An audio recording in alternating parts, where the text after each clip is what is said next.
Requiem pour une autre vie, de l'autre côté du chemin, de Florence Bernapazzo. Florence Bernapazzo est une femme et une mère, la maman désenfantée de Manuel, arrachée brusquement à la vie le 5 février 2006. Cri d'amour à travers un hommage rendu à mon fils. Parler de lui pour le maintenir dans la vie, apporter un témoignage pour qu'il ne soit pas parti pour rien. Pour mettre en garde contre les inconsciences de la route. Pour ne jamais oublier combien nos enfants sont la plus grande richesse de notre vie.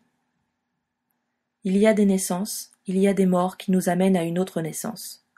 Celle qui nous fait immanquablement reconsidérer tout notre chemin de vie. Celle qui nous amène à penser que tout ce que nous avons vécu jusqu'à la tragédie n'était qu'une immonde farce. On pleure sur des bobos, des absences, des amours contrariés, des abandons, des nuits sans sommeil qui nous rendent de méchantes humeurs. Alors que tout cela ne représente qu'une infime et désopilante partie de ce que le pire peut nous faire découvrir sur nous-mêmes. Voilà, c'est comme ça. Florence Bernapazzo plante là l'ambiance même de son livre. Parce que se plaindre pour les petites choses de la vie, on l'a tous fait. Tous. Jusqu'au jour où l'on s'aperçoit qu'il y a bien pire que tout ça.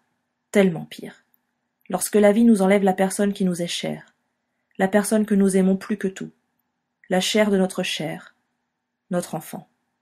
Comme cette maman le dira tout au long de ses pages, « Je suis amputée, exsangue. Ma vie s'est arrêtée.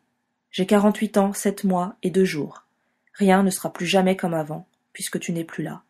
De chair et de sang. » On lit ce livre comme une véritable lettre ouverte, une lettre d'une mère à son fils. L'auteur a 2 enfants, 2 garçons, qu'elle surnomme désormais ses piliers. Manuel, devenu son pilier du ciel, et son frère Michel, le pilier de la terre. Parler de la mort d'un enfant est toujours difficile, complexe. Ici même, ce n'est pas un exercice, c'est une bien triste réalité. J'ai si mal, mon enfant. Mal de vivre, de survivre, de continuer à faire semblant. On m'arrache les membres, on m'enlève le cerveau, le cœur, le foie, la rate, tout le gésier, tout ce qu'on veut. Mais pas toi. Fallait pas m'amputer de toi. Ce livre, c'est 130 pages d'amour et de souffrance. L'amour inconditionnel et éternel d'une mère pour son enfant. La souffrance terrible et incurable du départ et de l'absence d'un enfant, justement. Dans cet ouvrage, Florence Bernapazzo met noir sur blanc ses souvenirs, son amour, sa douleur. À la lecture de cette triste réalité, on découvre toutes les émotions qui nous prennent nos tripes. Ces larmes qui nous viennent sans qu'on ne s'en rende compte. Cette leçon de vie qui nous est donnée, aussi. Ce courage et cette force au quotidien. Je veux parler de toi parce que je suis et je resterai ta maman jusqu'à mon dernier souffle.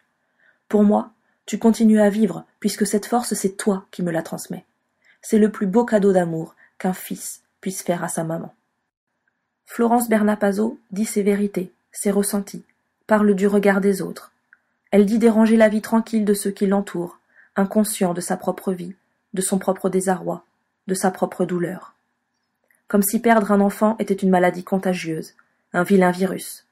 Ces mots qu'elle entend sans relâche, de se remettre sur pied, de passer à autre chose, d'aller de l'avant, comme, le dit-elle, comme si la douleur ne devait durer qu'un temps. Un temps éternel dans le cœur d'une maman.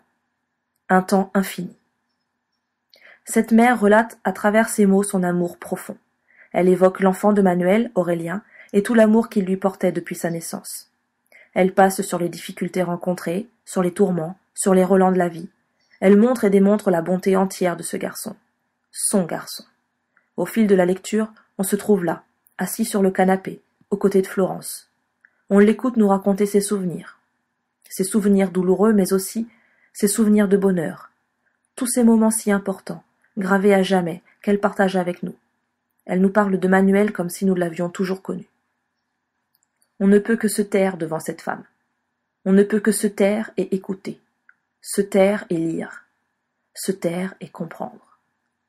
Parce qu'on ne peut pas dire le contraire. Ce n'est pas ça la vie. Suivre le cercueil de son enfant. On perd un conjoint, on est veuf. On perd un parent, on devient orphelin. Ton frère et moi t'avons perdu. Aucun mot n'existe dans le vocabulaire, si ce n'est se définir comme amputé, démembré et totalement désarticulé. Nous sommes désenfantés. Enfin, dans les dernières pages de cet hommage à Manuel, sa maman nous parle de l'accident, des versions, de ses doutes, de ses craintes, de ses peurs, de ses vérités. Un accident parmi tant d'autres dans les faits divers. Un accident parmi tant d'autres dans les registres. mais bel et bien le seul et l'unique dans le cœur de Florence, celui qui l'a arraché à son fils Manuel. Je voudrais vomir mon chagrin, ma douleur, ma souffrance et ce sentiment de profonde injustice qui t'a emporté dans un autre monde, mon enfant chéri. Requiem pour une autre vie, de l'autre côté du chemin, est un témoignage bouleversant, la lettre d'une mère à son enfant. C'est un livre rempli de souvenirs et de douleurs, un livre qui transparaît la nostalgie et toute la souffrance aussi. Un livre écrit avec des mots arrachés aux tripes, un livre qui vient du plus profond de l'intérieur. Un livre pour continuer de faire vivre encore un peu Manuel Bernapazzo, d'une manière ou d'une autre.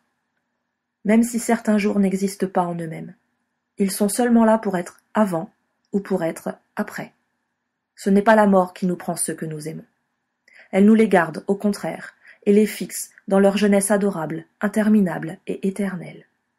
Construis ton monde là-haut, tout là-haut. On ne se lâche pas la main, mon tout petit. J'ai pris rendez-vous avec toi dans le ciel pour d'éternelles promenades.